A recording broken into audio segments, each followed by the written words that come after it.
We have to make an inroads to make this country again a prosperous country and a strong nation. Unfortunately, it was not happened. It was derailed, and I will not feel sorry to say that because of the perverted intellectual academia make this very vulnerable. After 47, many other countries got the independence with us, but they marched long ahead, but we are lagging. It is just because of the particular section of intellectuals of academia, they misguided this country with their false narrations and ideology, which they brought from other countries. They never experienced and they never have a great faith into the philosophy of this country, the dharma of this land. They never experienced it. Even today, they are in the same line. And Akhil Bharatiya Rashtriya Shaikshik Mahasam given a befitting response to those people, and we started working among the academia, and we are getting very big response, and many, not hundreds, thousands of faculty members are coming towards this organization, and they are working towards making this nation a proud nation, and everyone feeling that this nation first philosophy. We know the future of the country makes in four walls of the country. So you are nurturing the young minds. Shaikshik Mahasangh wants that this is the group, they will transform the entire society. They will bring the change among the young minds. Now we are marching ahead towards 2047. Everyone is talking about this. 2047, this country should become a prosperous country, a strong country. This country should lead the world. Lead the world in sense, in all the aspects. We have great legacy. We, as an ABRSM, we feel proud, and we believe that we have an ancient civilization which has given knowledge to the entire globe. Today, whatever the issues that we are experiencing, all the solutions you can find only this place, Bharatavarsha. Here you can find these solutions. Whatever it would be, sustainable global development goals are there. Where you find the solution? Yes, here. It may be terrorism, it may be environmental issues, it may be ethics, values, and all this. You find this country. We believe in that Vasudhaiva Kutumbakam. So Shaikshik Mahasangh feels that we should rejuvenate all these, whatever we lost because of foreign rule for more than 1,000 years, colonialized this country. We have to change this. So ABRSM is working in different names in different parts. Here, Tamil Nadu Higher Education Teachers Association, in Kerala. It's like that, different, Karnataka Raja Mahavidyalaya Shikshak Sangh in Karnataka. And in other places, in different names, we are working. We are getting very good response from the faculty members. Generally, people say that the faculty, they are having their own this thing. Always they will think about their salaries, their promotions. No, it is not right. We proved it wrong. Wherever we are organizing this kind of programs, whenever we are reaching the faculty members, they too have a concern toward the society. They are ready to serve the society. Everyone wants to make this country a prosperous country. They are working for that, and ABRSM is a platform to bring all these faculty members onto one platform, and we are successfully marching ahead. And we organized this kind of program in Hyderabad. We thought of with 300 to 400. We got more than 1,000 members. In Bangalore, it is same, more than 1,000. We organized it in Tirupati. It was a grand success. Honorable Governor, sir, asking me, you are organizing this kind of programs regularly. Yes, sir, we are organizing this kind of programs regularly to reach the last faculty member of this country. Yes, we are marching ahead. We have to travel along. And due to nonsense, I can't say this, politics, this, that, no, that is, they should be kept for politics, that is for power and all. But to bring the social harmony, social change in the society, this academia has to play a vital role, and at the same time, you are the main source to shape the young minds. And for the decade, we are experiencing the strength of this country. We know our country was a great country. We have great civilization and great, our country's, in the field of science, technology, whatnot, we were called as Vishwaguru. We have to bring back that glory again. It is possible. We know the demographic dividend. We know the achievements of previous decade. It may be electronics, it may be communication, it may be infrastructure, it may be foreign, whatnot. In all the fields, we are marching ahead.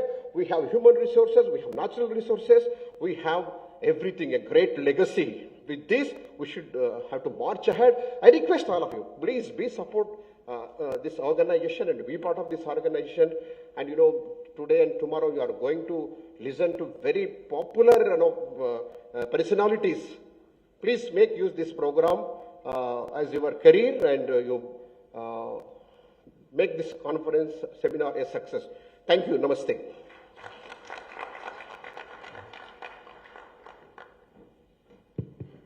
Thank you, sir, for your inspiring words and for your continued dedication to the betterment of society. It's my great privilege to introduce our esteemed guest of honor for today, Dr. C.A. Vasuki ma'am, the Secretary and Director of Konganadu Arts and Science College, Coimbatore. Dr. Vasuki's exceptional contribution to the field of education and dedication to academic excellence have been truly inspiring. Her dedication to academic excellence research is further highlighted by her selection to United States Department of Agriculture for research project. I invite her to offer felicitations. Namaskar and a warm greeting to everyone. It is my privilege to be present among this galaxy of academicians and scientists who are going to share their expertise in envisioning New Bharat, educational reforms and indigenous systems. At the outset, I express my sincere sense of gratitude to our Honorable Governor through R.N.Ravi ji for august presence and for going to share his thoughts on these important reforms that are the need of the hour to make India a knowledge superpower. I am very honored to invite our Professor Manish Joshi, who is our UGC Secretary. In fact, we had a very long talk, and I think he is a youngster with a fiery mind who wants to bring definitely change in the educational system. So we are very happy to have you, sir. And of course, Lakshmanji of ABRSM, who has put together, as our Bhaskar in his welcome speech said, he has brought Ganga, Yamuna, Kaveri, Godavari, everything together, a confluence of educationists who have joined here to change our New Bharat. So, and also our senior most former syndicate member of Periyar University, Dr. K. Kumarasamy sir, and C.P. Satish sir, as well as our Bhaskar ji, who is the president of TITA. I also express my felicitation to all the erudite vice chancellors, directors, professors and speakers who are present here and who are going to give various deliberations that is going to happen for the coming 2 days. So today, the topic is such a challenging topic, and Indian higher education has entered the era of transition. The present era is an augmented one where skill, agility, and adaptability are important. Our emphasis here should be on cognitive augmentation and innovation. Changing student demographics, rapidly evolving stakeholder demands, and new technologies are requesting institutions to reconsider the long-lasting assumptions about their location, types of programs that they're going to offer, the time, and as well as the quality. So in the coming years, new models of higher education will emerge by incorporating the indigenous knowledge systems, tradition, cultural impetus, heritage. Through only this, stability can be achieved. We must impart the 3 C's, that is namely creativity, collaboration, and communication to our learners to enable them to address the 20th century challenges so that our country can lead the world. Reimaging Indian institutions through organizational change can definitely embody deliberate choices that could potentially shape the purpose of education. There can be structural changes about organizational system and how it is organized to achieve their mission and goals. Many industries and social organizations, including higher institutions as well as universities, face a lot of challenges because of the legacy of and as well as the emerging markets. And for example, the recommending bodies which every state has imposed rigid structures on institutions which curtail the flexibility and freedom. So thus, these challenges can be faced by higher education institutions are enormous, and which prevents them from fulfilling the mission and vision of so many institutions that has been started for more than 50 to 60 years we are surviving. And as higher education people are here, I would like to tell, as a VC committee member and of Bharatiyar University syndicate member, I would like to boast, to be true, that we have the top 20 higher ranking NIRF institutions in Coimbatore. So definitely, sir, these hurdles, if it is cleared, we will bring much more quality education institutions in this region. So a dual transformation strategy is what I thought may be very effective. According to this approach, operations act in parallel, one to develop strategies, others to optimize the core organizations to become more responsive and to a new profile of demands.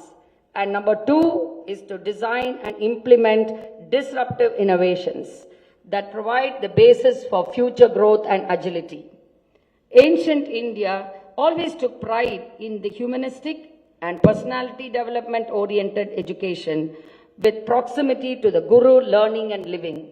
We always believed that education is what empowers the individual to realize one's own true potential. The system consisted of very much of creativity, discipline and intelligence. The learning environment was adaptive for absorbing all core life values and realize the goals of education through, although there were no certificates or degrees conferred to them. The values, even however long it had been, it was so deeply inculcated that it remained throughout their lives. So the scenario has changed with the advent of colonial education, which made a massive impact on the Indian education system. Yes, in earlier days, education system had a generalistic focus. Strength, speed were very important. And the main areas were the how to know the know-hows and the practical knowledge. But of course, our Indian education system today is transiting towards information, skill development and knowledge economy. Today, education institutions are very much focused on reskilling and upskilling the youth force to make Bharat a Vishwaguru. As Swamiji always famously said, the education which does not help the common mass of people to equip themselves for the struggle of life and which does not bring out the strength of a character and which does not bring out a philanthropy and also which does not bring out the courage of a lion, is it worth the name? So real education is what? Which enables us, one, to stand on its own leg. And I am sure this is what all our educationists have to think in this line, and it is very essential to nurture in this 21st century the critical thinking, problem solving, entrepreneurial skills among our youth minds, and also equipping them with the ability to navigate the complexities of the modern world. At present, our higher education system is faced with many issues and challenges like accessibility, equity, quality, finance and management. So relevance and orientation of curriculum based on advancement in science and technology, values, ethics are of paramount of importance, and this has been fulfilled by our NEP 2020. So I am really expecting a lot from our UGC Higher Education Department. These issues are of great vital importance for our country, as it is engaged in the pursuit of higher education is going to be the powerful tool to build the knowledge-based society for the new millennium. Higher education institutions must perform multiple tasks, and by creating knowledge, acquiring new capabilities, producing intelligent human resource capital, wealth coupled with strong values. So our education must be global. At the same time, we should not fail to address our local problems through viable solution. Hence, let's become vocal for local by global perspective. On these lines, I'm very confident that the deliberation that is going to happen in these 2 days will be an eye-opener for all the academicians who are going to be the torch bearers, who are going to enlighten the next generation and who are going to bring a strong Navabharat. I offer my appreciation and felicitation to all the stakeholders who have joined here to organize this event, and wish all the participants to get adequately benefited from this. So thank you and Jai Hind.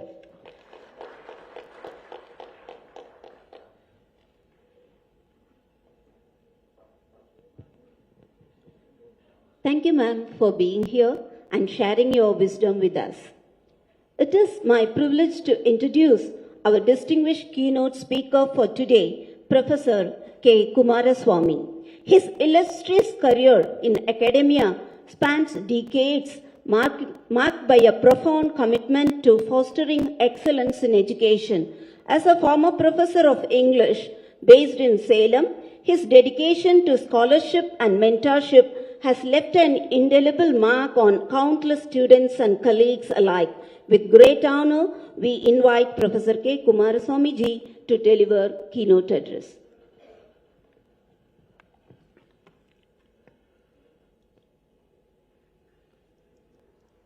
Vanakkam to all of you. His Excellency, Honorable Governor of Tamil Nadu,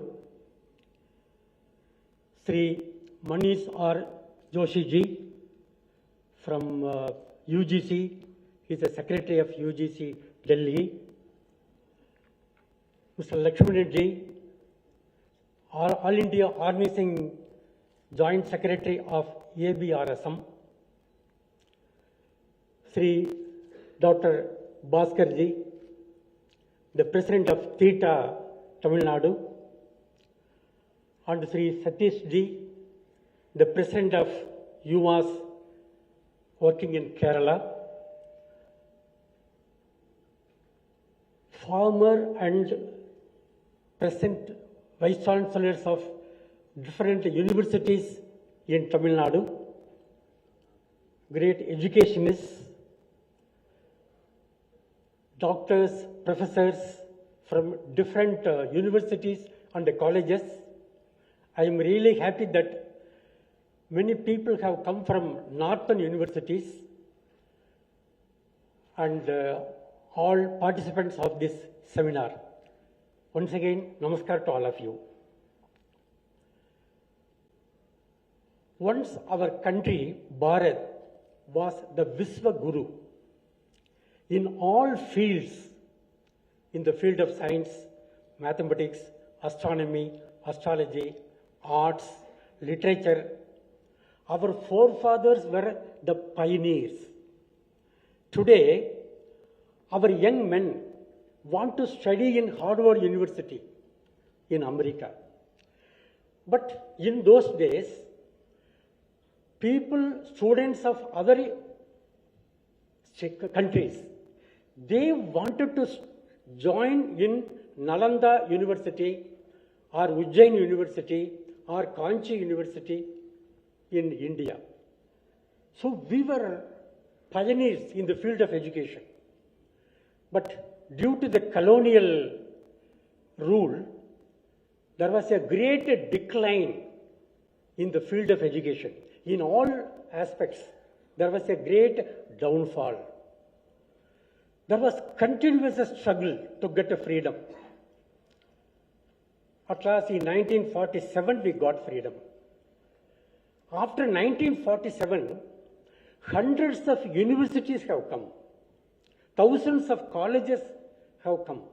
Lakhs and lakhs of graduates, postgraduates have come out. But in the field of science, or even in different fields, have we achieved something that makes us satisfactory? I think no. Recently, a survey says some 1,000 universities were selected. Among the 1,000 universities, first 100 universities, first 100 places, no university of our country was there.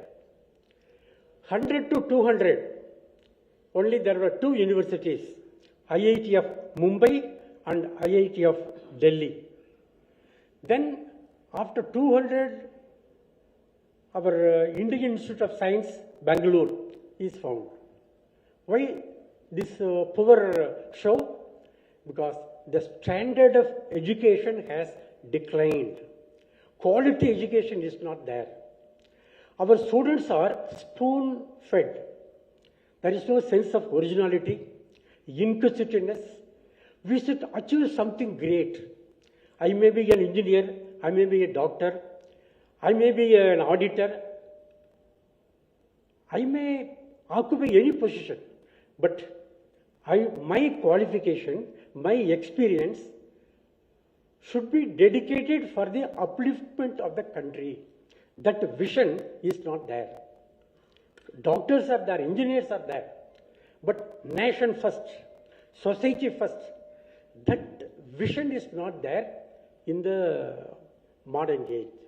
That's why this ABRSM, number one body in the educational world in India, they are aiming to give a proper quality education. There is a saying in Sanskrit, the aim of education should be Mirha Asura Guna Nasham, Manusha Deva Guna Vikasam. These qualities of an animal, qualities of Asura, Rakshasa, they should be eradicated. They should be negated. This human excellence should be brought. And Deva Guna, Manusha Guna, they should be revived. That should be the education. Swami Vivekananda said, education is the manifestation of perfection that is already in man. And according to him, every religion is manifestation of divinity in man. But today's education does not try to manifestate this human excellence or divine quality. They make men more selfish. There was recently a survey. In that 100 criminals, culprits were selected. Among the 100 culprits, 70 people were highly educated. You make a study of the terrorism, top terrorists are university gold medalists. So we have given the subject knowledge in different subjects, but human excellence, the social awareness, his commitment for the upliftment of the society is not there. So this selfish angle should be stopped. So from that point of view, ABRSM is trying to improve the quality education along with this human excellence, along with this academic excellence, human excellence should also be brought up. So from that point of view, ABRSM, with which our theatre of Tamil Nadu and UVAs of Kerala are affiliated, are trying. In the higher educational field, especially among the universities and the colleges, a new vision has to be given to the emerging students, the young UVAs students. That's why the topic for the seminar is Envisioning New Bharat. So, for the past 1,000 years, a proper vision was not given to the young students. So, if we want that in the short period, in the coming years, India should be #1 in the world. Again, a Vishwa Guru. There should be some reforms in the field of education. That's why in this seminar, educational reforms through indigenous systems. It's a well thought over topic. I appreciate the organizers of this seminar for having selected this topic, and through this this team of professors, our students studying in universities and colleges will have a good vision and mission. I thank the organizers of this seminar for giving me an opportunity to put forth a few views in front of you. Thank you very much.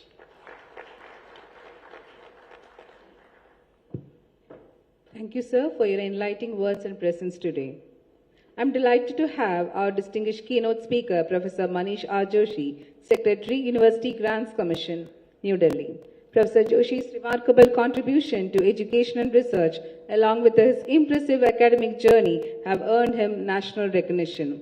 His dedication to advancing knowledge in science and technology is exemplified by his receipt of esteemed National Award for Outstanding Efforts in Translation of Popular Science and Technology in 2018, bestowed upon him by Department of Science and Technology, Government of India. I invite him to deliver the keynote address.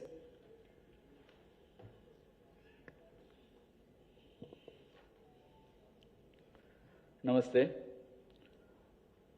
Honorable Governor of Tamil Nadu, Thiru R.N.Ravi sir, all the dignitaries on the dais, and all the dignitaries of the dais. I am thankful to the organizers for giving me chance to participate in this particular event where large number of participants have gathered and they are going to deliberate on a very important topic of envisioning New Bharat through educational reforms and indigenous system. So it's really good to be here, and thank you for that to the organizers. I really appreciate that the organizers, like the Theta is one organization, that is the Tamil Nadu Higher Education Teacher Association. You must be knowing that in our brains, certain waves are created. So there is alpha wave, beta wave, gamma wave, and there is a theta wave also.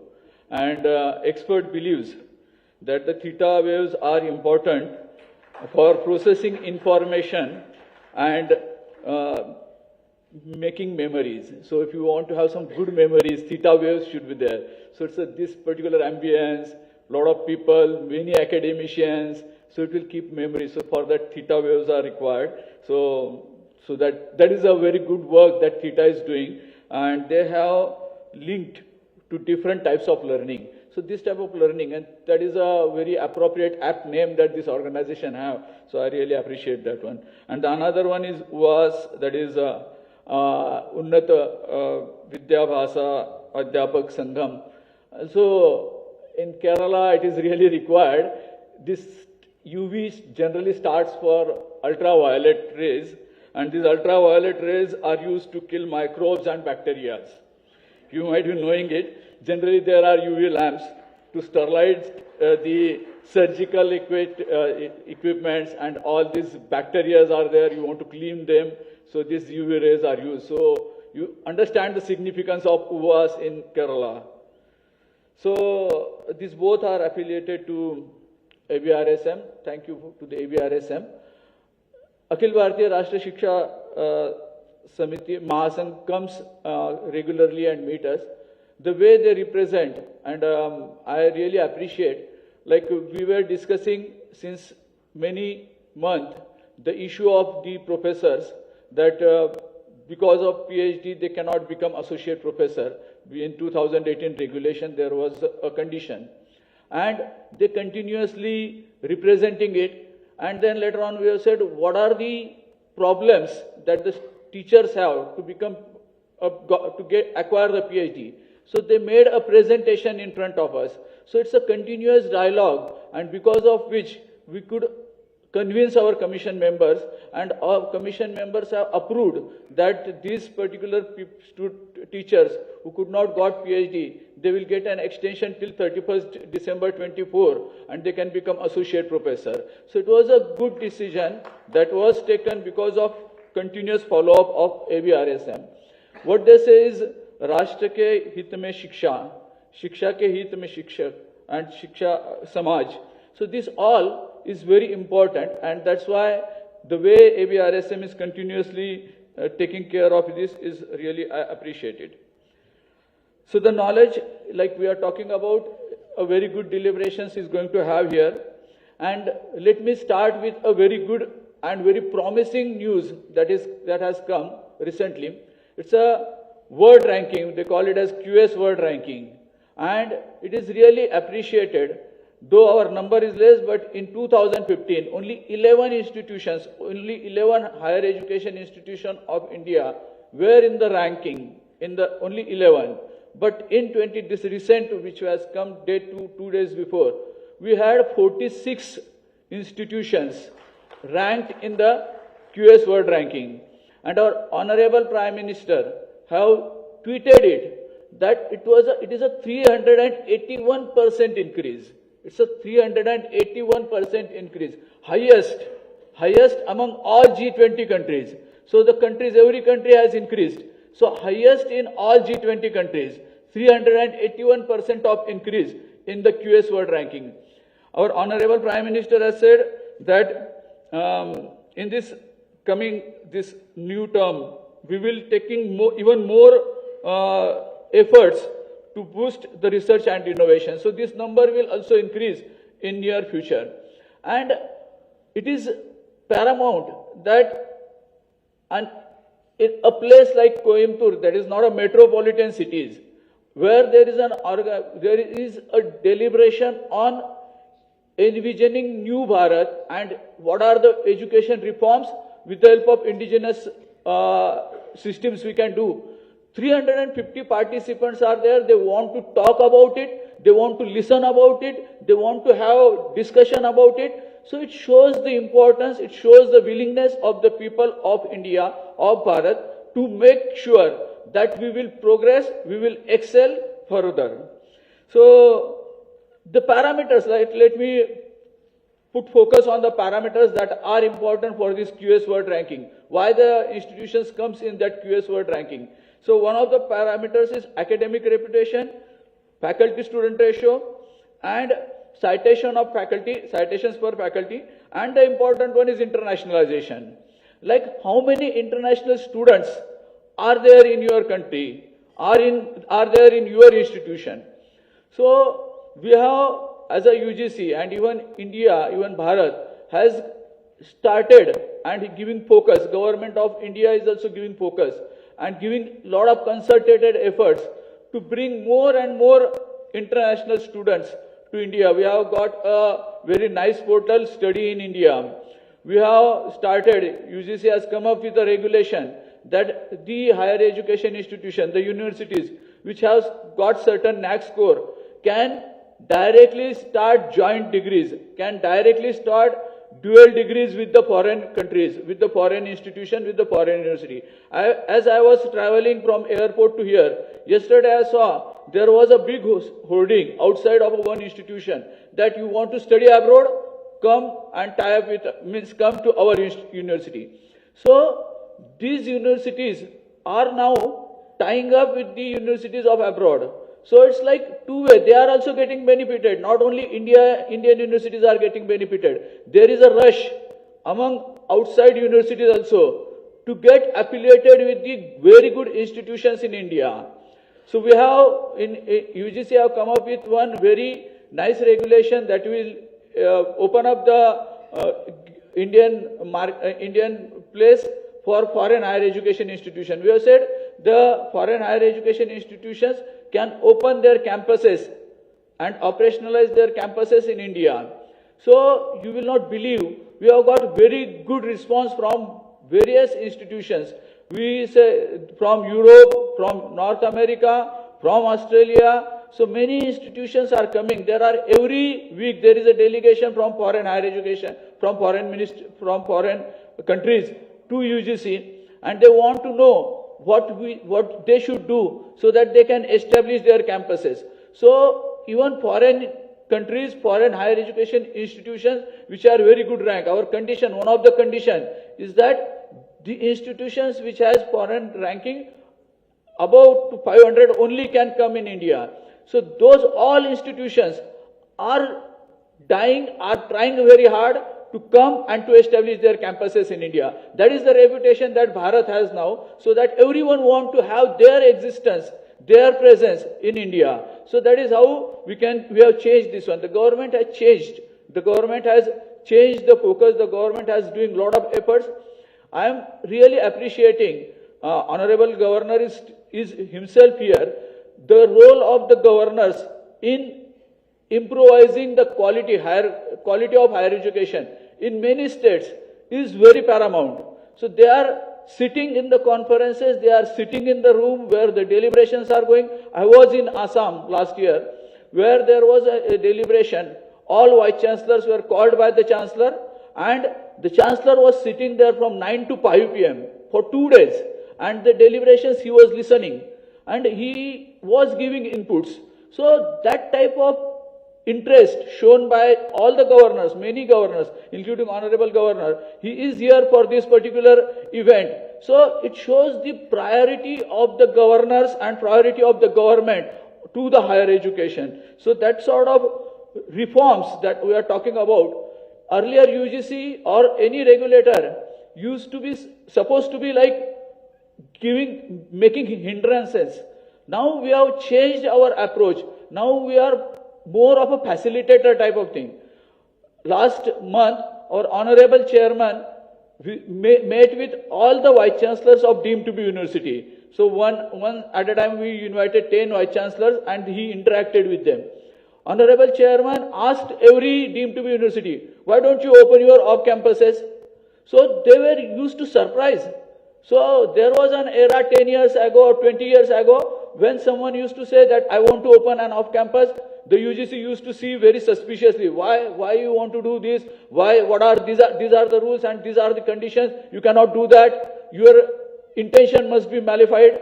So you used to see in a suspicious way. But now the chairman himself is asking, why don't you open your off campuses? Why don't you go for that one?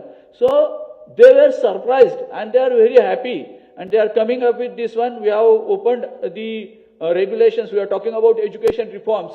So, lot of reforms are going on. We have come up because we are saying in national education policy, the GER is to be raised from 28%, 27% to 50%, almost double. Currently, we have around 4 crore students in higher education. It will go to 10 crores. So, we have to make sure, we have to give facilities to the students. So, therefore, we have opened up. We have said that not only deemed university, we are saying even private universities are there. We have come up with SOPs. Like if they want to have off campus, some institutions which are doing very good, why we have to restrict them in their own campus? If they want to go and establish their off campus, we have given permission to the private universities also. We have come up with that particular SOPs, and applications are coming up. Last commission, we have approved one particular university from UP to have their off campus in another place in the UP. So we are very open. UGC being a facilitator, very proactively we are doing. Like we are talking about autonomy of the institutions. Many institutions, many colleges want to change their syllabus quite often because they want to keep pace with the changing time. So they want to change, because if in the university system, university have 200 institutions, higher education colleges affiliated to it. So they want to change the syllabus, it will take time. But if an institution autonomy is given, they can change the syllabus quite frequently, easily. So therefore, you can see in the NIRF ranking, 100 NIRF college ranking in the college category, 55% are autonomous colleges. So we said that autonomy is to be given to the colleges. So therefore, we have opened it up. If you have an act, then we are going to give the autonomy. And since last 6-7 months, we have given, every month we are giving whatever the applications are coming. So our number was around 800 up till now, but we have raised it to 1200 plus institution. Proactively, we are reaching to the colleges. So that sort of reforms that we are talking about.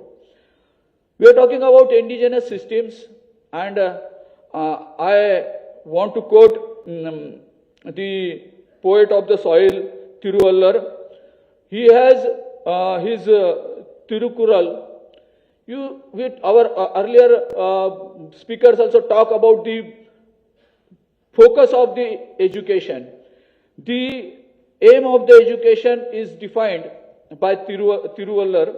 He says knowledge, social aim, then adjustment to the environment. So why you take education?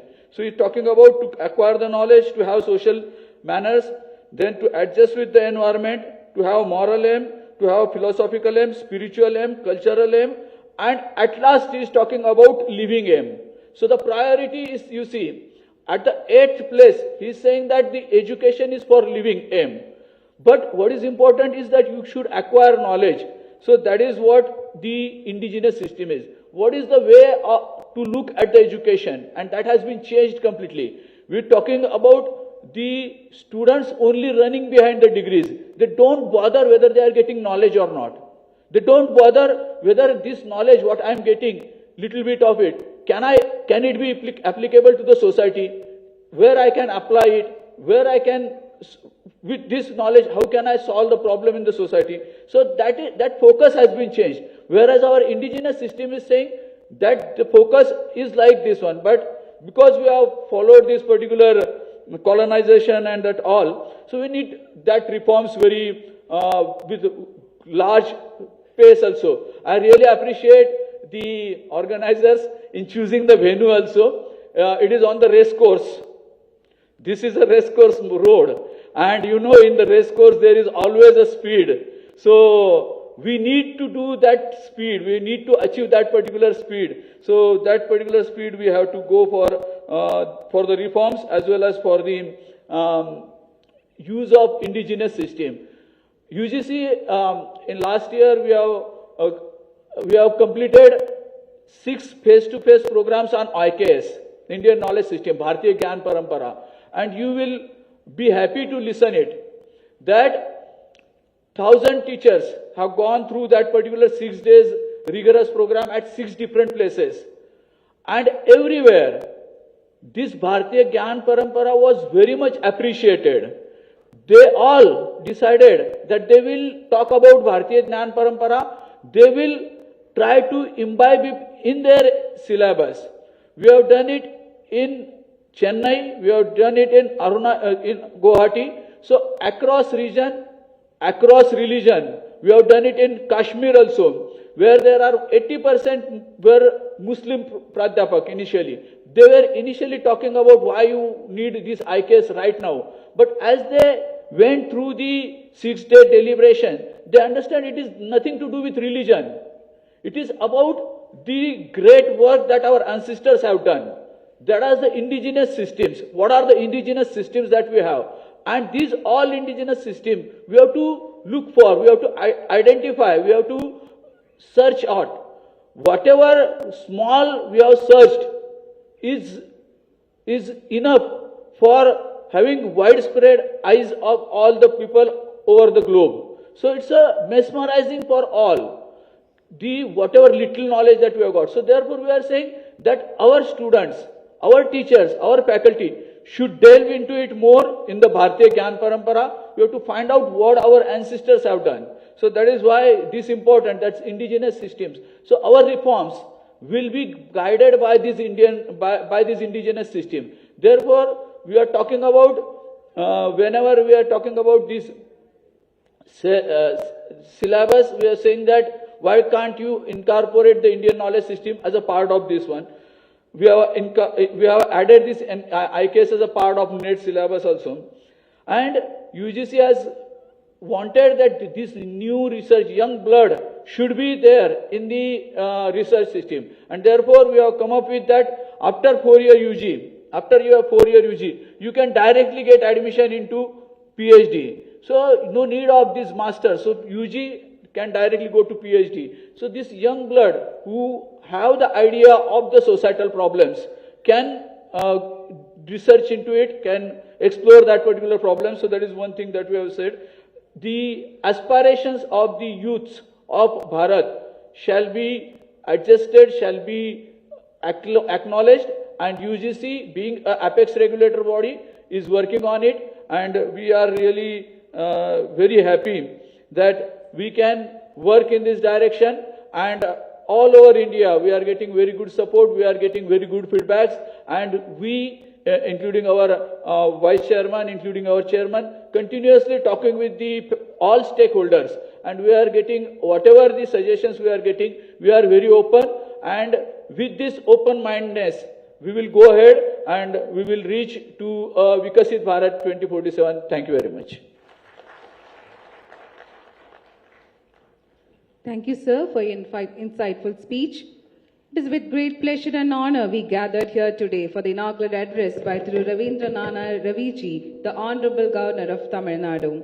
Thiru Raviji's distinguished career in public service and his commitment to upholding integrity and justice serves as an inspiration to all of us. As a governor, his tenure marked by relentless pursuit of justice and peace, earning him respect and admiration from all. His efforts have left an indelible mark on the fight against corruption in our country. His strategic acumen and leadership were instrumental in safeguarding our nation's security and integrity. His contribution to public discourse through his insightful columns in national newspapers advocating for transparency, accountability, and social justice is highly appreciable. With utmost respect, may I invite our Honorable Governor, Dr. Ravi to share his vision and insights in his inaugural address.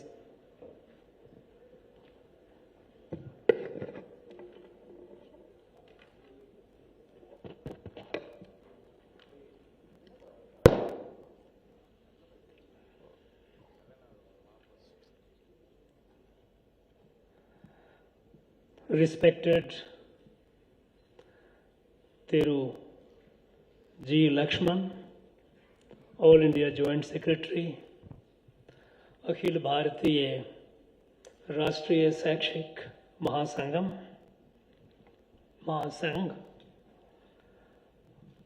here we make Sangam, everything we put M. Professor Manish R. Joshi, Secretary, University Grant Commission, Thiru K. Kumaraswamy, Distinguished Academician, Dr. C.A. Vasuki, Secretary, Kongu Nadu Arts and Science College, Dr. R. Bhaskar, Convener President, Tamil Nadu Higher Education Teachers Association, Dr. C.P. Satish, Co-Convener and President, Unnata Vidyavyas Adhyapaka Sangam. Distinguished luminaries from academia, eminent scholars, delegates, and friends. Warm greetings and best wishes to all of you. Anaivarkum Vanakkam.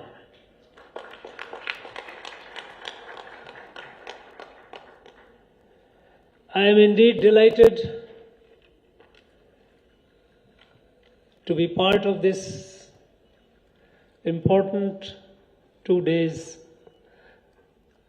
seminars on an issue which is of crucial significance to our country.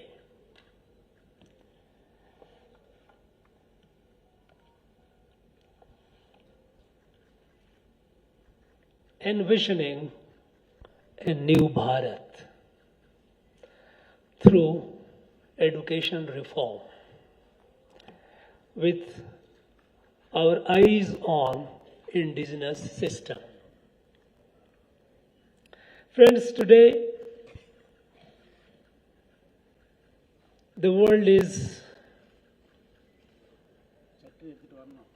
at the cusp of a revolutionary transformation.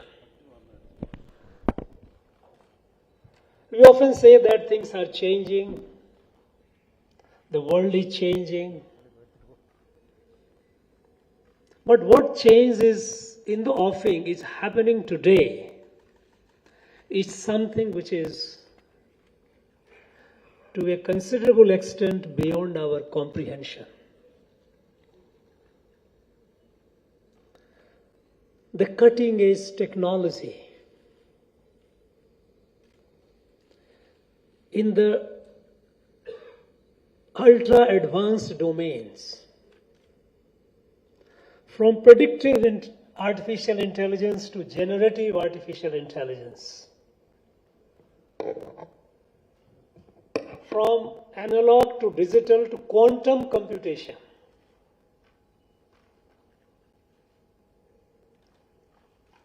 synthetic biology,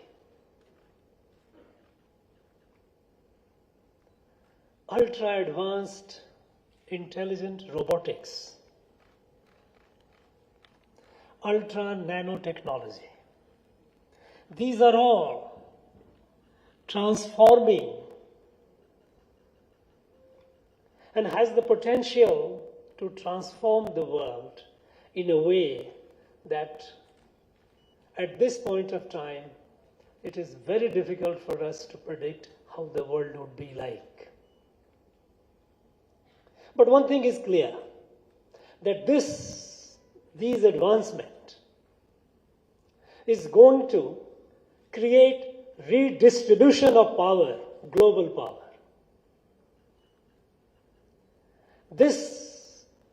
These advancements is going to create a wider gap, creating wider inequality, redistribution of resources. Because the countries and the entities who are ahead in these technologies,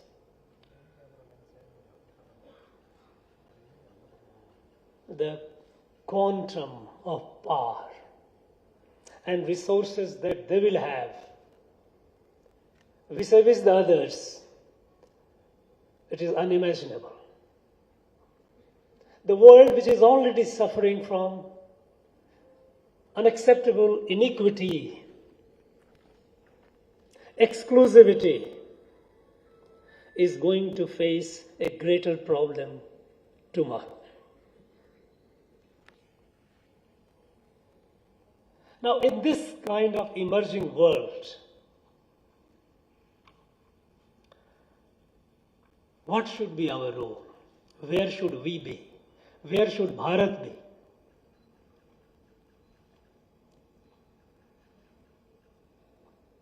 This is a very, very crucial moment for us to understand this. You know, until about 200 years ago, less than 2 centuries, we know that Bharat was the #1 country in the world. We accounted for the largest GDP. Bharat was the engine of growth, global growth. And those of you who are looking for data to substantiate it, I would urge you to go on the internet and look for a report, World Economy, a Millennial Perspective. It's a report prepared by OECD. It tells you from the very first century till the 20th century, the state of economy of the countries. And Bharat was #1 until the beginning of 19th century.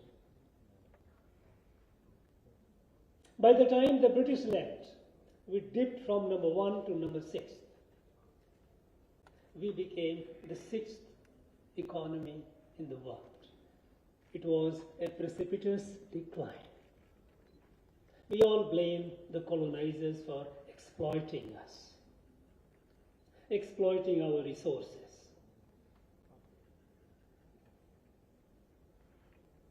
But then, 6.5 decades later, after independence, 2014, we further dipped to the 11th position in the world. We became the 11th economy of the world. So, this precipitous decline continued even after independence. Why? The country which was number one consistently for over 2,000 years, within 200 years it declines, and the decline, a steep decline, continues even after independence. And the answer is not far to seek.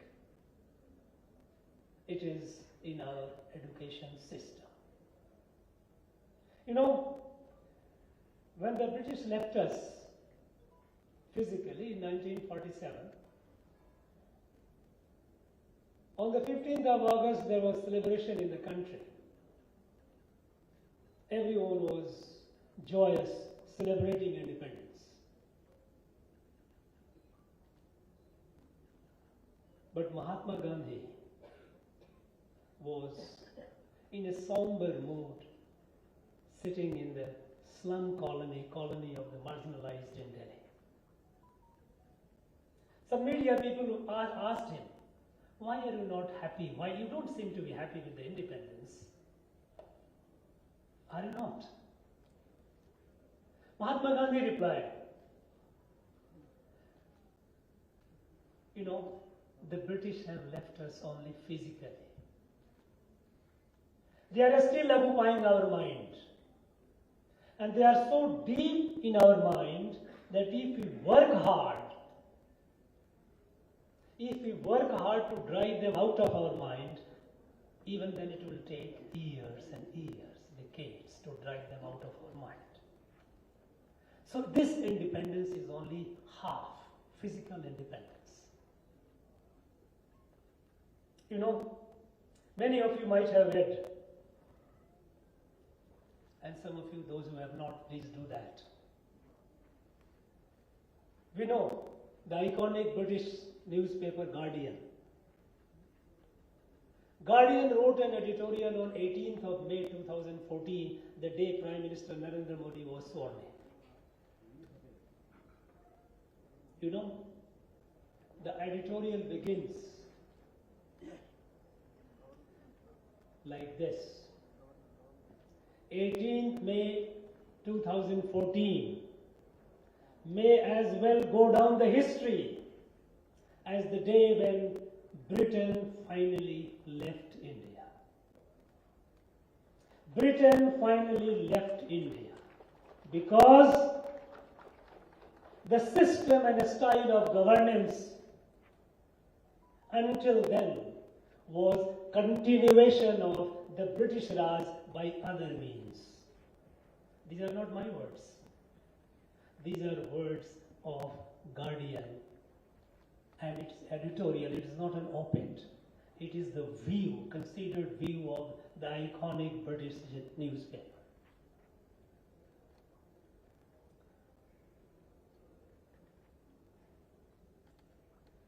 Now, from British brought us from top to 6th, and we brought it to 11th.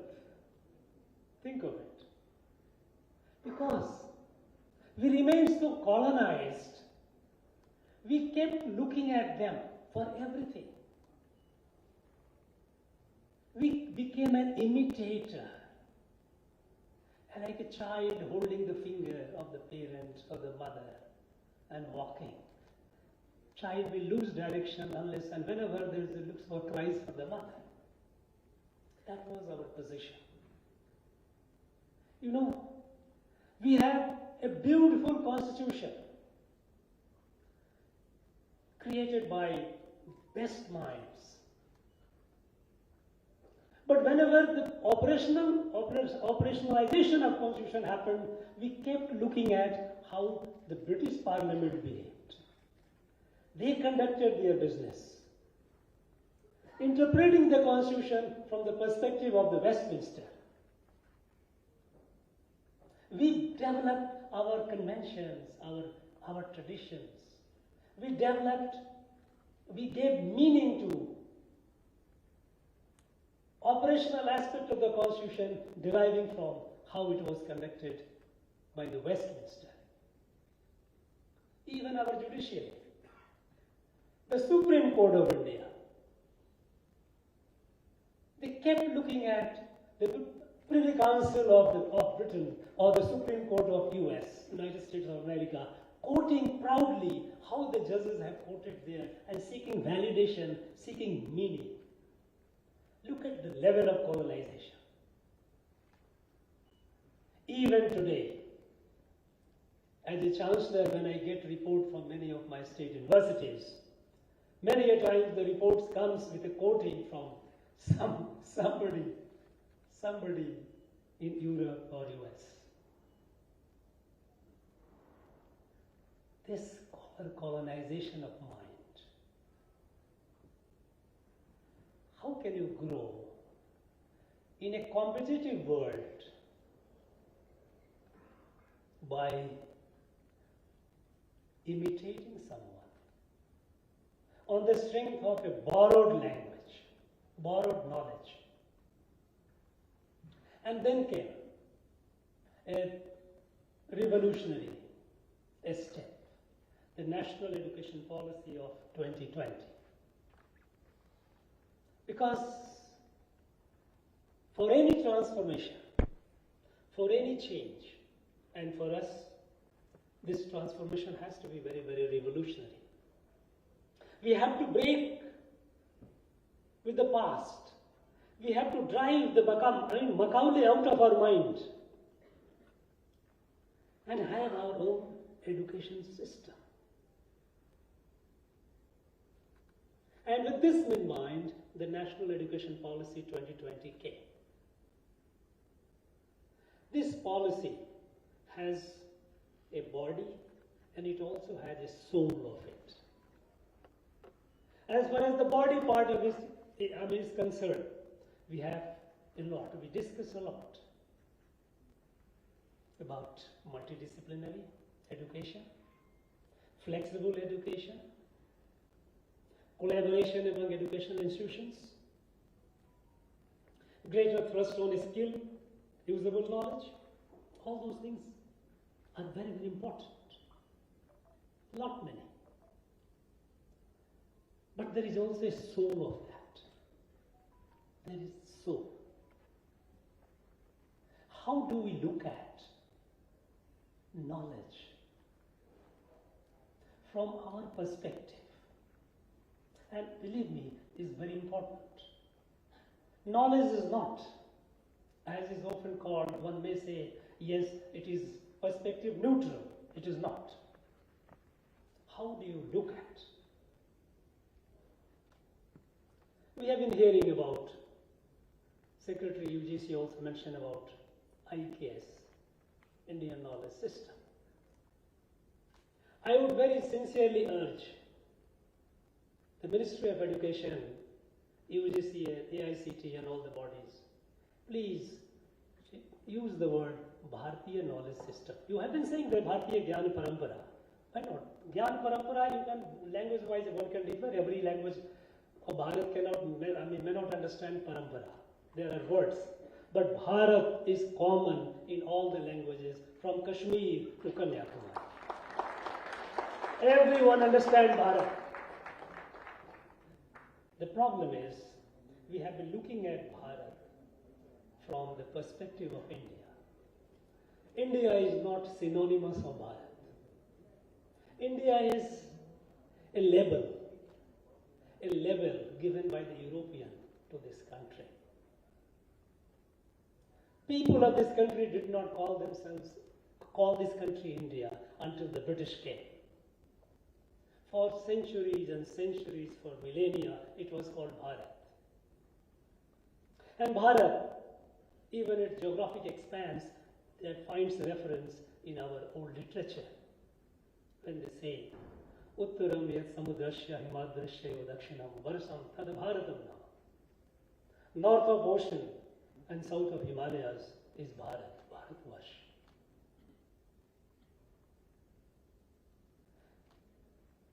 Bharat cannot be understood from the European perspective of origin and identity of a state. India can be. Because India is an European construct, not Bharat. What is European construct of? Unless we understanding Bharat, or to say to Bharatiya knowledge system, understanding Bharatiya knowledge system is predicated upon understanding Bharat.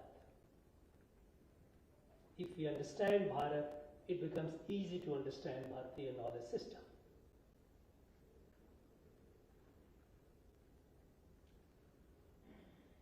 We know that Bharat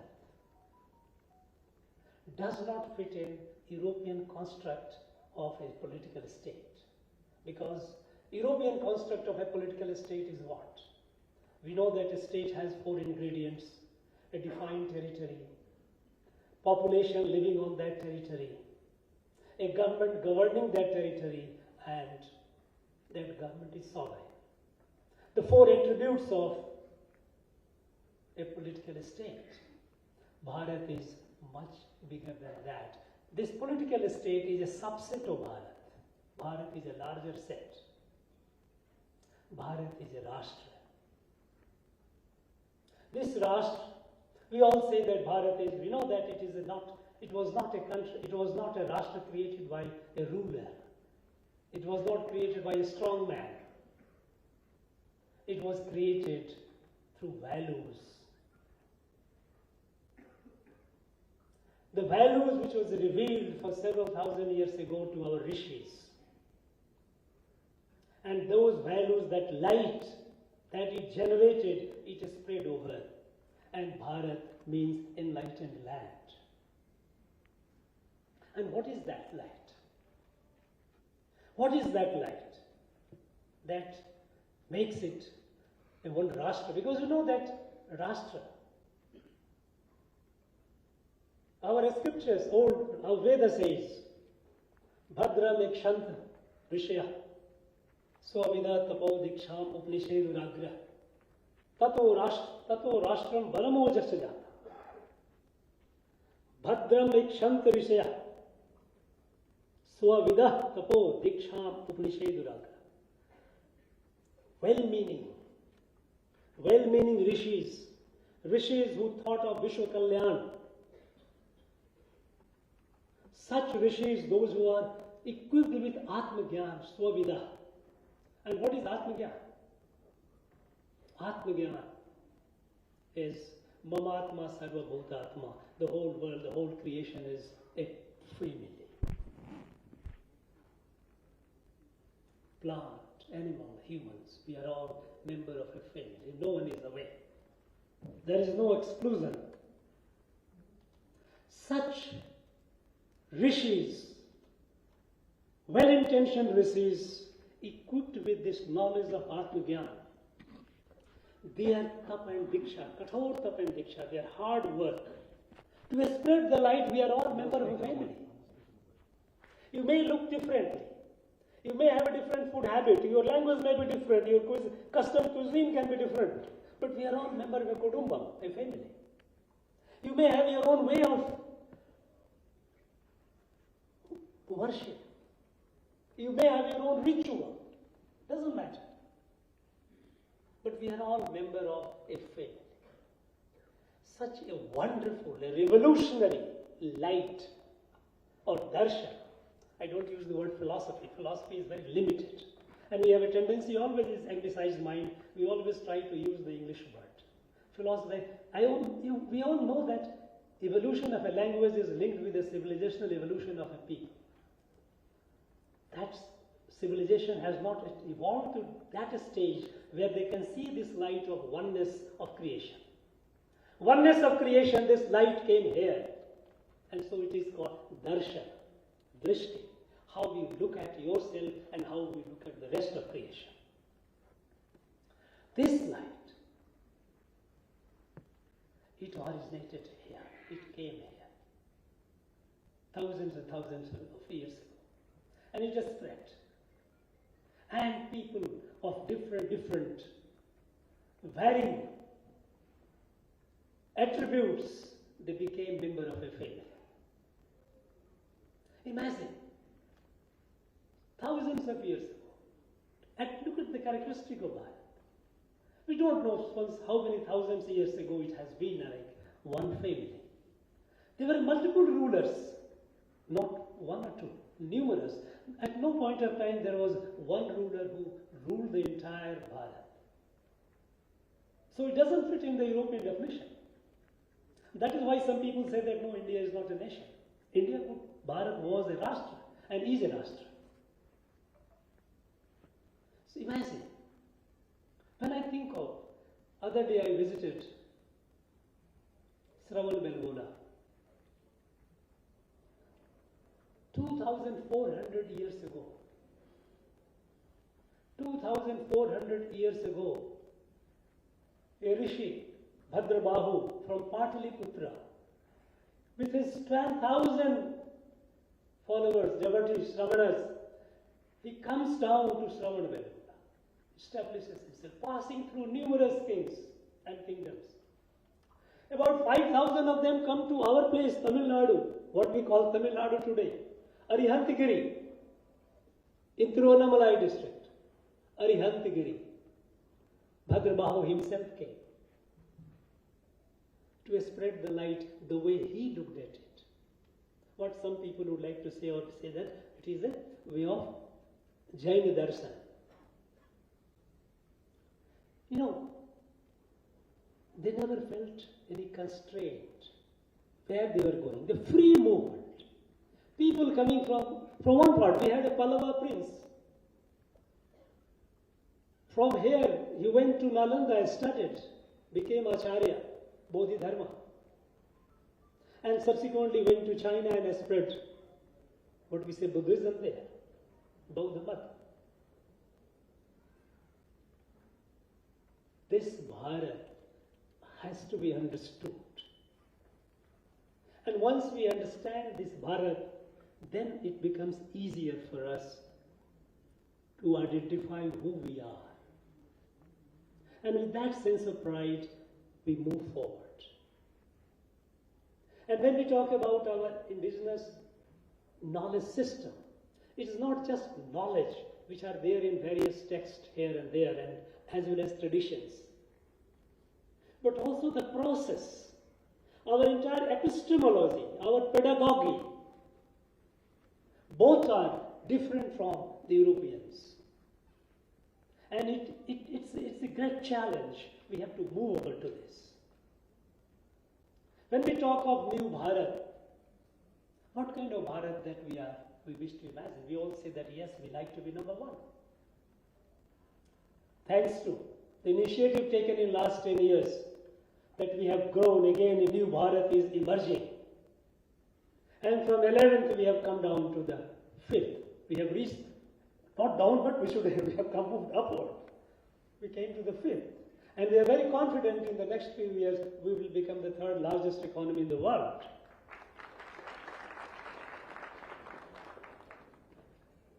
From borrowers of knowledge, we are becoming creators of knowledge. You know, WIPO, World Intellectual Property Organization, their report, it shows that we are having accelerated growth in knowledge creation in patents, intellectual property. Rise over the previous year has been almost about 24%. And about 10 years back, we had hardly any startup, just a few hundred, 200, 300 or so. Today we have 125,000 startups, young minds. Bharat is in ferment, intellectual ferment. Other day we read in the newspaper how young minds, they have launched Agnikul, indigenously designed, 3D printed, created, launch vehicles, which would be far more economical than other commercial launch vehicles available today. New and new areas, they are breaking ground. This is New Bharat. When this New Bharat is emerging, it has to leapfrog. It cannot have incremental gain. It cannot rise incrementally. Because as I said right at the beginning, that the cutting edge advanced technologies, ultra advanced technologies will not leave you a chance. If you keep growing incrementally, we will be far behind. We have to be aggressively creative. We have to move forward. And that is why the genius today lies in, genius of governance lies in liberating the genius available in the society. Less control, more autonomy. For a very long time, attempts have been made to deny Bharat. And that is why from the 6th we dropped down to 11th.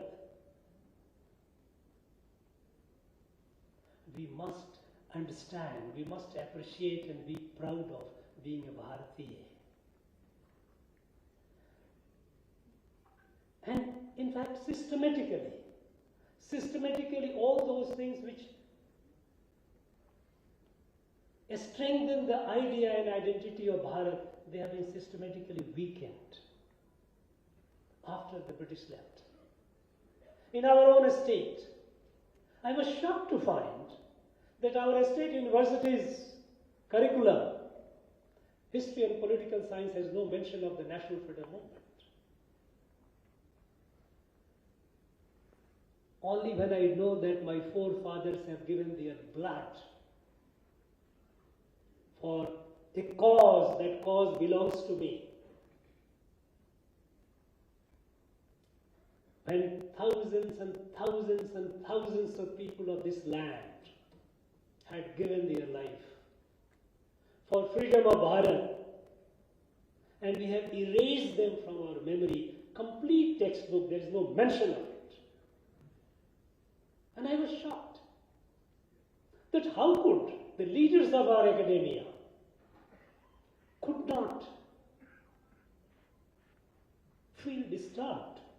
The entire 19th century, 20th century, 19th century, of course, completely blacked out. Only the British, glorification of the British rule. Glorification of the British rule. Imagine. And the 20th century is all Dravidian movement. Dravidian movement. No mention of national freedom. I think we should stop denying Bharat. This is not, and distorting our own culture and identity. Friends, coming 16th of June, this coming 16th, is a very, very important day. It is a day when great leaders, warrior leaders of this land had given a proclamation, Jambudvip Pragadana, liberating the whole Bharat, whole Jambudvip from control of the British on 16th of June. We have forgotten.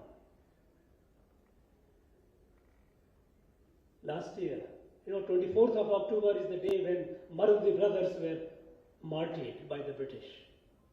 They fought valiantly, because they came up with a strategic visionary document to unite all the rulers of Bharat, native rulers, unite them against British. And they had begun the uniting, the fight had begun. But then that has shaken the British Empire.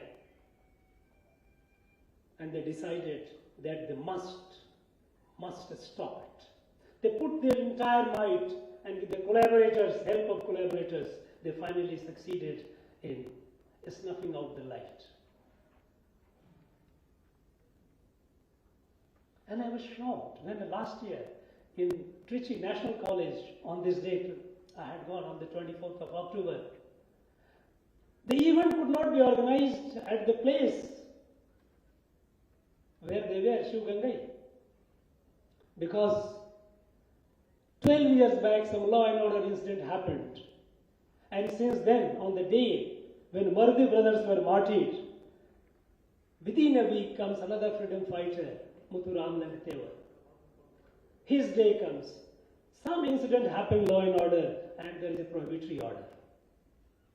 Every year there is a prohibitory order. People are not allowed to assemble and celebrate them. This is denial of Bharat. No, it is not acceptable. It cannot be denied. You are only trying to distort it.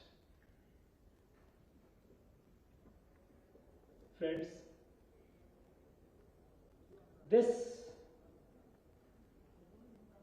the gains that our young minds, young entrepreneurs, innovators, researchers,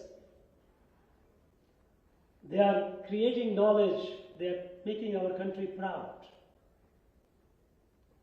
This has to be given momentum. And this has to be given momentum with a sense of national pride. We have to infuse, we have the capacity. Only thing is, we have been made to think small. No, the time is gone. This is the time that we must think big. We must take up our responsibility. And the new Bharat that we are trying to envision, that Bharat has to be of the dream of Swami Vivekananda. And what was his dream? What kind of Bharat he wanted? He said, Bharat that he wants, that he wanted was Bharat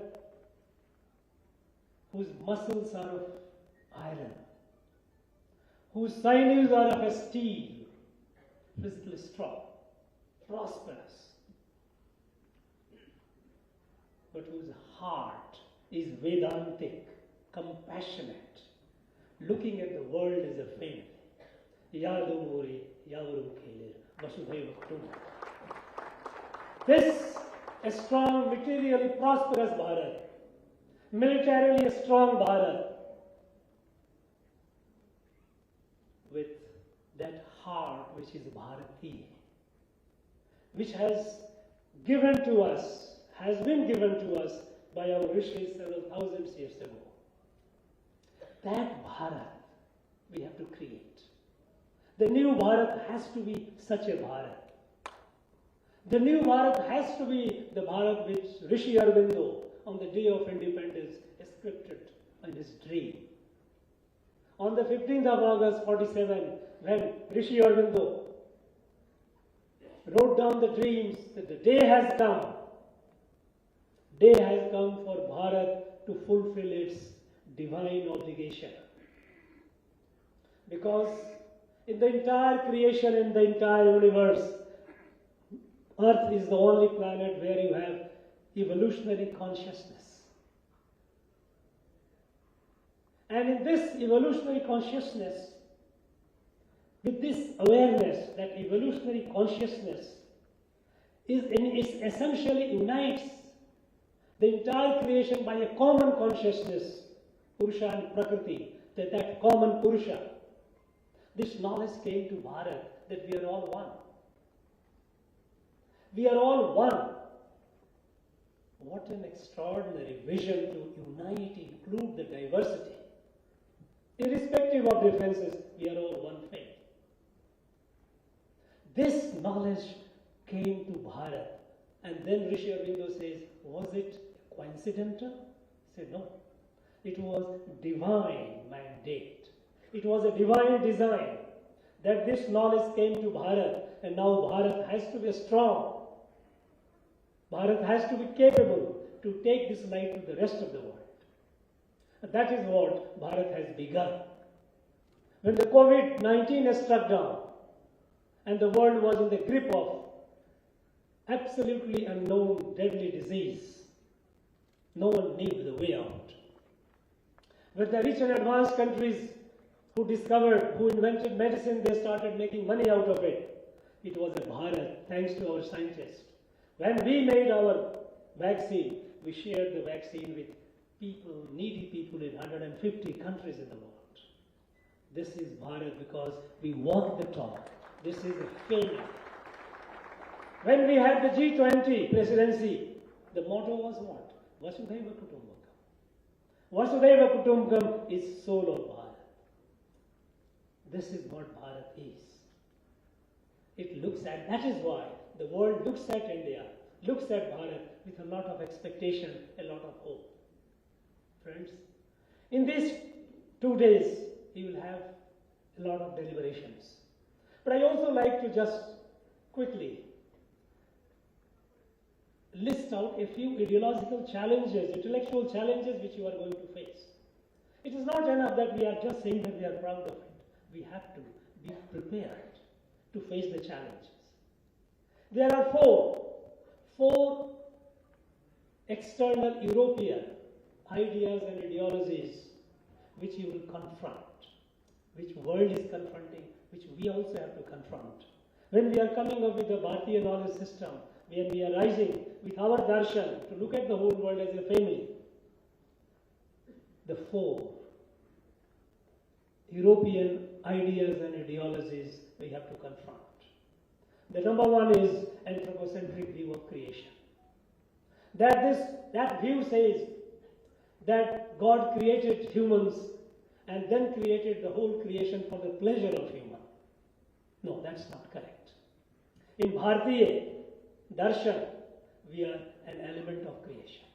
We are integrally connected with the creation. We are not the Lord and Master of the creation. This anthropocentric view of creation, this is a very strong ideology. This has to be confronted heavily.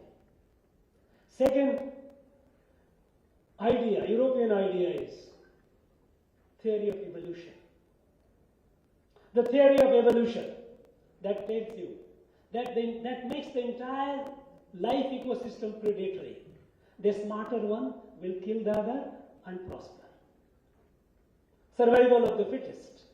And fittest means how crooked, how cunning you are. This has given rise to intellectual and moral justification for mercantile capitalism. There is no room for compassion. There is no room for compassion. If you are smart, smart means you are clever and cunning, you prosper.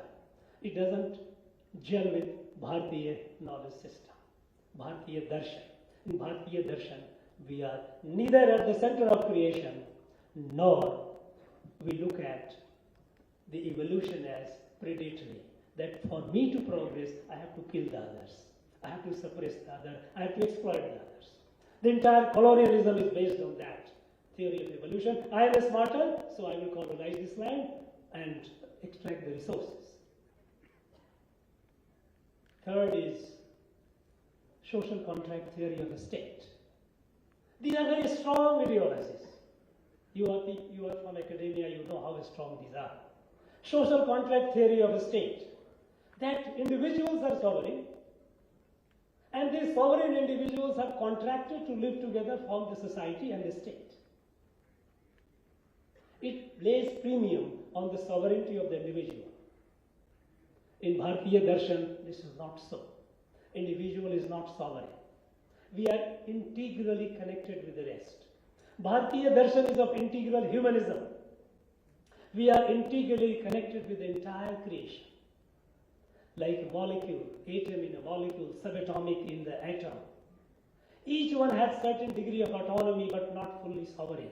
All are within the parameters of the larger whole.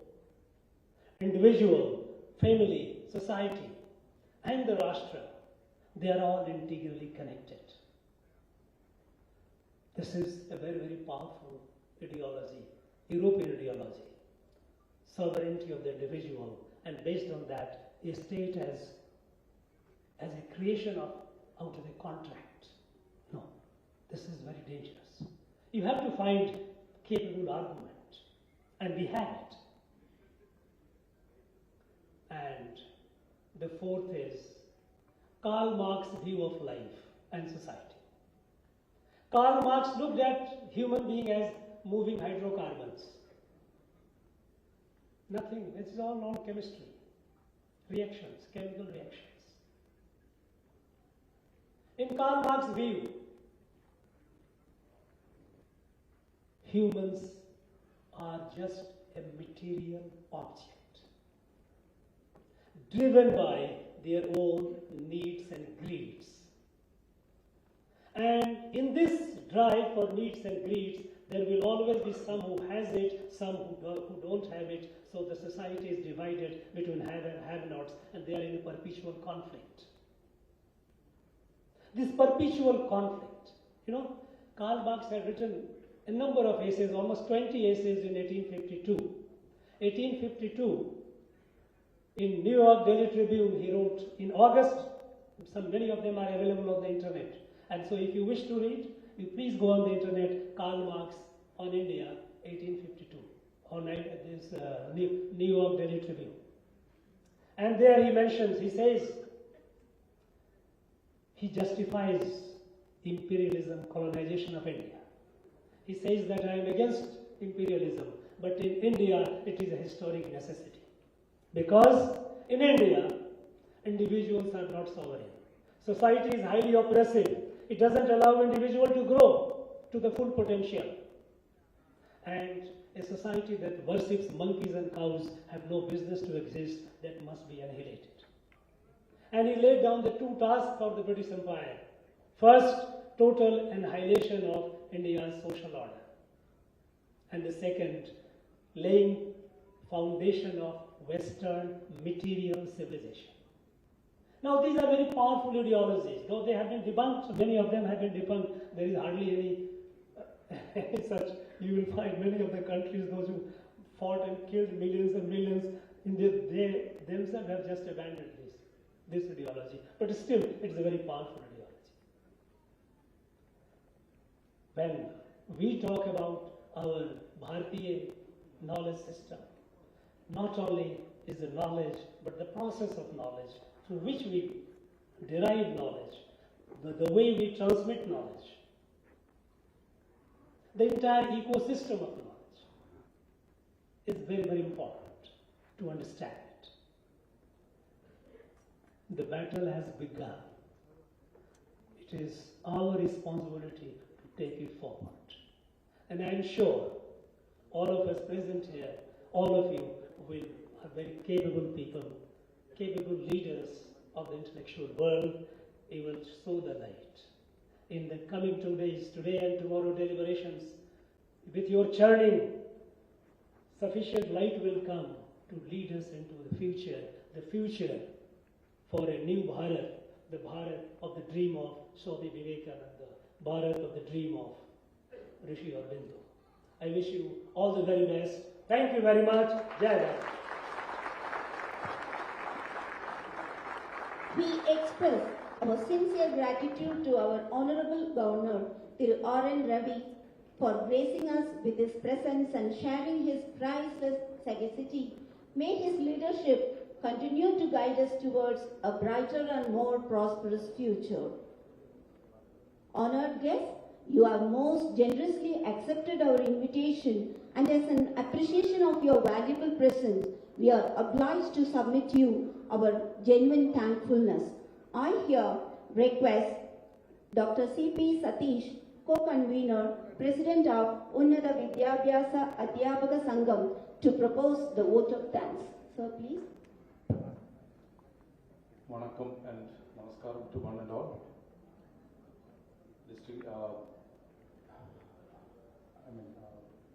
Honorable Governor of Tamil Nadu, Sri R.N.Ravi, distinguished guests on the dais and off the stage,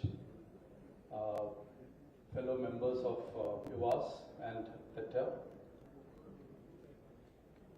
I'm entrusted with the task of proposing a vote of thanks. But before setting out on my duty, let me tell you two things. One is about the genesis of the seminar.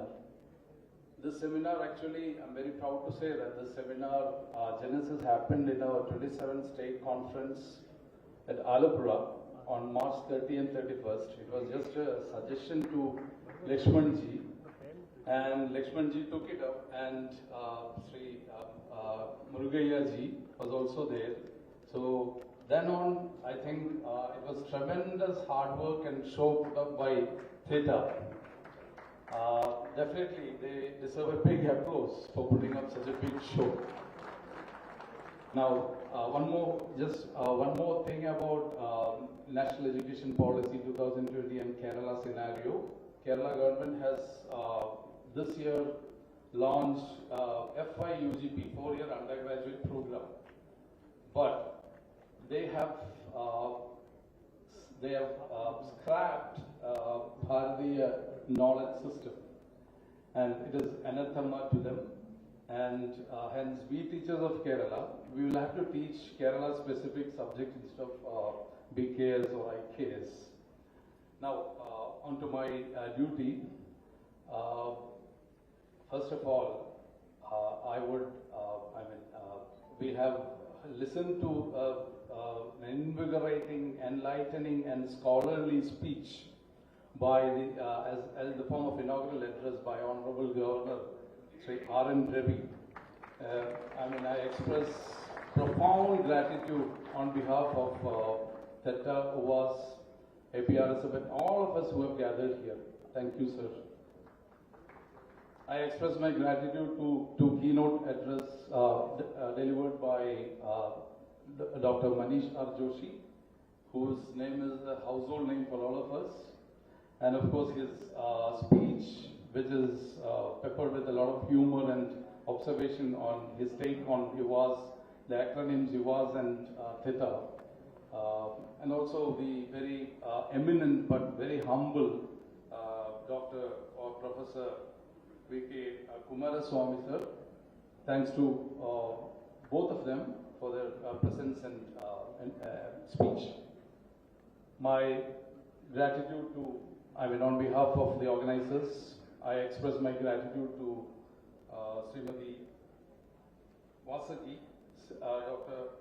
C.A. Vasagi, who is a member of the syndicate of Bharatiyar University, and of course an educationist and education leader. Thank you, madam. Then of course Sri Gunda Lakshmanji, who has some kind of a magic wand to organize such huge prestigious seminars. And we have always been wondering how he manages to organize such seminars, because we in UVAS don't have the resources to conduct such huge seminars. Anyhow, we are very thankful to him for giving us an opportunity to become the host. Thank you, sir. Thank you, Lakshmanji. And of course, a very big expression of gratitude to Sri Professor Bhaskar, who is the president of Theta, Dr. Prabhagar, who is Theta, he is the treasurer, and of course, Dr. Manigandan, and all the organizers, all the office bearers of Theta. I also express my gratitude on behalf of the organizers to all the participants, paper presenters, media men, everybody. Thank you all. Jai Hind.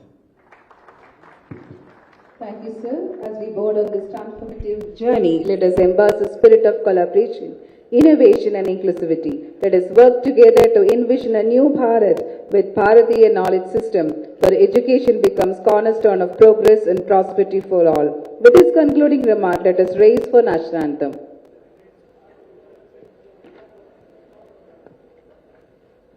जनगण मन अधिनायक जय हे भारत भाग्य विधाता पंजाब सिंध गुजरात मराठा द्राविड़ उत्कल बंगा विंध्य हिमाचल यमुना गंगा उच्चल जलधि तरंगा तव शुभ नामे जाहे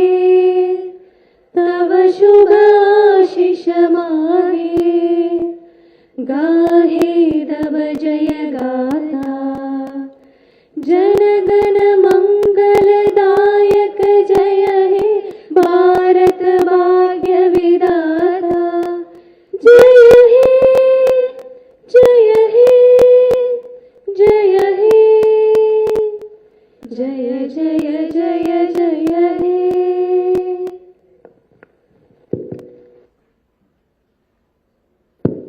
We request the delegates of the dais to be seated till the governor leaves the hall.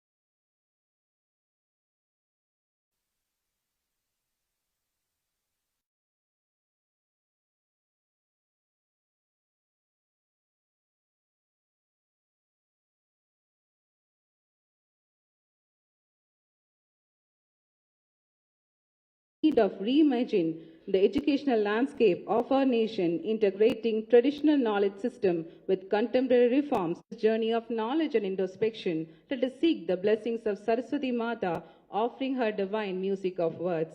We request the या शुभ्रवस्त्रावृता या वीणावरदण्डमण्डितकरा या श्वेतपद्मासना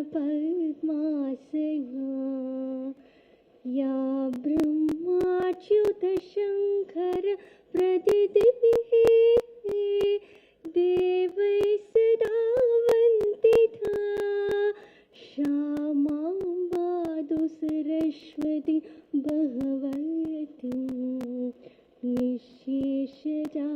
निःशेषजाड्याभः शुक्ला ब्रह्मविचार सारपरमा आद्या जगद्व्यापिनी वीणा पुस्तकधारिणी अवयथा जाड्यां तगाराभः हस्ते स्फाण्डिकमालिकां विदधतीं पद्मासने संस्थिता वन्दे तां परमेश्वरीं भगवतीं बुद्धिप्रदां शारदां वन्दे तां परमेश्वरीं भगवतीं बुद्धिप्रदां शारदां. by lighting the traditional lamp, symbolizing respect the Kuthuvilakku.